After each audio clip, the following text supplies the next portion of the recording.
welcome to my studio. My name is Sandrine Maugy. I'm a French botanical artist living in the UK. And today I'm going to give you some tips about how to paint yellow flowers that look fresh and bright and full of life.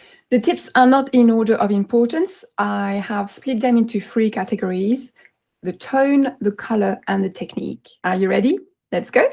The first subject we're going to look at is tone. Tone is challenging with yellow flowers because they can look muddy. So doing a tone study will allow you to think about tone for a little bit longer than if you were just going straight with your painting, looking at your flower. With the tone study, you have a bit more time to think about it and to put the tone in the right place, but also not to put too much of it. Now, the tip number 2 is use a bit of artistic license and minimize your shadow area.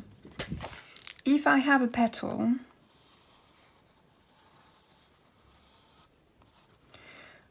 with a central vein and I have a shadow on that whole half, instead I'm just going to do some shadow maybe on a quarter of the petals rather than half of it. So I'm using a little bit of artistic license to minimize my shadow area, so that as a result, when the flower is finished, there isn't that much shadow on it. For example, I've got a petal here with my light coming from the left. That should be pretty much all in the shade, but I've limited my shadows to underneath the fold here and the right side. There are some where you can't really go that far. For example, this petal here is so completely turned away from the light that I had to put this one in the shadow completely. But that's okay, because that will help make it stand out against all these that have more light on it. But generally speaking, there is less shadow on here than there is on my subject. Tip number 3 is to mix a shadow color, which is a very clean neutral gray. So a shadow, for example, a shadow mix that I like for my harmonic shadows technique, which is mixing 3 primary colors that will make a gray, is to use Hansa Yellow Light, which is the equivalent of lemon. I'm using Daniel Smith paints. Tallow Blue red shade or green shade, it doesn't matter. Both are very clean and transparent. So look at your subject, look at your foliage, and then you can decide which one is more appropriate. And the third one is Quinacridone Pink, which could also be Permanent Rose. And with those 3, I'm getting this very clean, very transparent grey, which is a neutral color. So it's not greeny and it's certainly not browny. It's a very neutral grey, but it's a very clean one.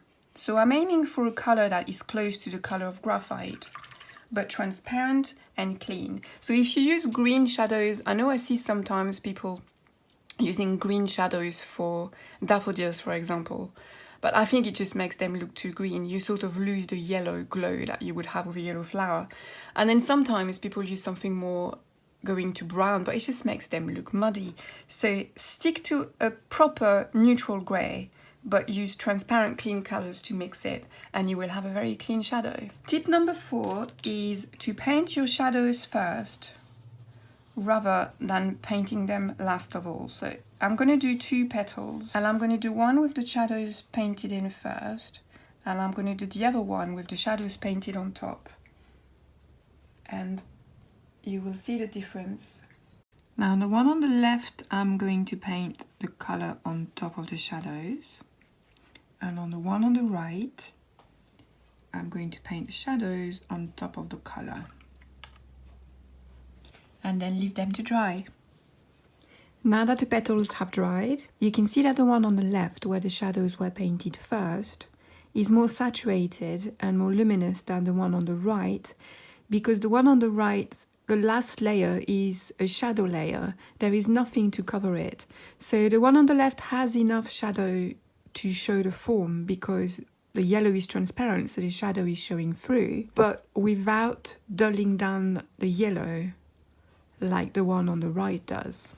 Tip number 5 is to use watercolor that are artist quality and not student's quality. Cheaper paints have got lots of fillers in them, and those fillers are not transparent. They're usually made of chalk, which is opaque, and it dilutes the pigment. And you don't get the same glow as you would do with artist watercolors, and especially for a yellow flower. The glow is very important. Artist watercolors are a lot more expensive, but because they are so packed with pure pigment, they last a long time. So even if you buy just one color at a time, it's worth shelling out and buying really beautiful paints. Tip number 6 is to use transparent colors rather than opaque ones. Transparent colors let the white paper shine through the layer of paint, and again that gives a beautiful glow to the colors. Opaque colors are very matte, and you really want your yellow flowers to be bright, so transparent colors will do the job a lot better than opaque colors. So you want to avoid pigments like cadmium pigments that are all very dense, very thick, very matte and very opaque. Naples yellow has white in it, so again that's not a good choice.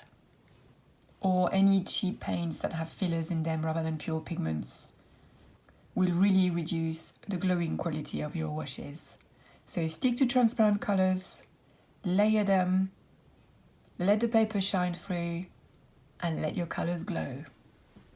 Tip number 7 is to use several yellows in the same petal to give more variation and stop the washes looking flat.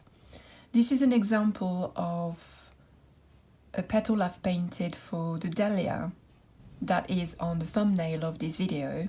So I painted it wet in wet, first wetting the whole petal, then I dropped in some Hansa Yellow Light, and while that was still wet, I dropped in some Queen of Talon Yellow, and then a bit of Hansa Yellow Deep along the veins as well. So I mixed 3 different types of yellow in the same wash, so my yellows look more natural and more varied than just a flat wash.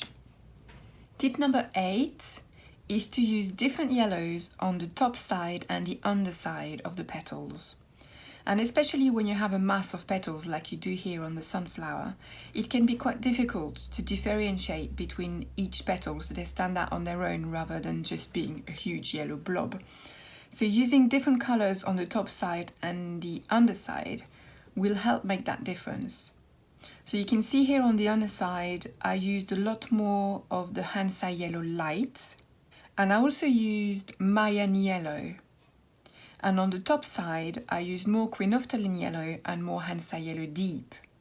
And then when you look at the flower as a whole, you can make the difference between the top side and the underside. It's quite subtle because the base on all the petals is Hansa Yellow Light, so they don't look like they belong to a different flower. You still need something to create unity in your painting. So it's quite subtle, but it's just enough to make the difference between the two. Tip number 9 is to erase the pencil as soon as you can.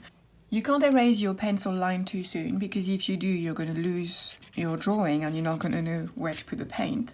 But as you can see here, once you've painted over the top of the pencil with most yellow pigments, the pencil will not go. Some pigments you can erase through, most of the yellow ones you can't. So, you can try and erase. Here the paint didn't quite reach my pencil line, so I can erase nicely. Here I've gone over the pencil with the yellow and it will not go. So erase that pencil line as soon as you've got enough information to get rid of it without losing your drawing. Tip number 10 is to paint wet in wet. Painting wet in wet really creates a softness within the petals. That again will make them look more luminous, especially where you have the highlight reserved and it's all done wet in wet. You can really see the light hitting it and it looks quite luminous. If you had a hard line here because you had painted that petal with dry brush, you wouldn't get the same luminosity. So first wet a petal and then drop your yellows in. You can channel your color, you don't have to just drop them randomly. You can drop them and then just brush along to give them direction, to channel them. But avoid too much dry brush work. That will create a lot of hard lines and it will look a lot less natural. Tip number 11 is to avoid flat washes. So even when you paint with yellow, try to reserve your highlights like I've done here or here or here. Grading your washes like this will give dimension to your work, and it will also give that luminosity which is so precious to yellow flowers by showing the light hitting those petals. Tip number 12, try to avoid mixing your colors in the palette if you're using several yellows, and mix them straight on the paper. I'm going to show you what I mean here, doing 2 areas of wet in wet work. On the first one, I'm going to drop some paint. This is Hansa Yellow Light, Queen of Tunnel Yellow, Hansa Yellow Deep, and then back to Hansa Yellow Light. And I'm mixing those colors straight on the paper. On this one, I have mixed those 3 colors in the palette, and I'm just painting with them, wet in wet. And we're going to leave that to dry and see what happens. Now the 2 washes have dried, you can see that the ones where I mixed the colors on the palette is a completely flat wash, and the ones where I mixed the colors on the paper is a lot more varied. Ultimately the color is the same because they're the same pigments mixed in the 2 washes. And although this is a flat wash, it's a very lovely flat wash. It's very luminous because I've used really good pigments and it makes a beautiful mix. But if you can imagine a whole flower with all its petals painted entirely in that flat color, that means the whole flower will look flat. But if the petals are painted with paints mixed straight on the paper like I've done here, then you will get loads of variation in your flower. It will look a lot more lively and it will look a lot more natural. And it's particularly important for yellow flowers because if you're not careful and you paint everything with the same flat wash, you're just going to have one massive yellow blob, and it will be really hard to differentiate between different petals, because with yellow you don't have the luxury of playing that much with highlights and shadows like you would have, say, with a purple, because a light yellow is not that different from a dark yellow. For example, if we compare this sunflower, the lightest parts of the petal are not that different from the darkest parts. By comparison, if you look at this purple clematis that I'm working on at the moment, the difference between the darkest purple and the lightest purple, by contrast, is a lot more. So you can differentiate your petals by playing with that. Having a lighter petal being in top of a darker petal, you can see here there's a lot of difference between the 2. You can't do that with a yellow flower. So to avoid having a flower that looks like one giant yellow blob, it helps if you mix your paints straight on the paper. And that's it for the 12 tips for painting yellow flowers. If you like my videos, you should check out my Patreon site. There's loads more videos on there, including some longer paint-along video tutorials, and they are all ad-free. And that's it. Thanks for watching the video. I hope that you enjoyed it. I hope that you learned a few things along the way. And I look forward to seeing you soon in another video in Atelier Sandrine Maugy. Happy painting. Bye.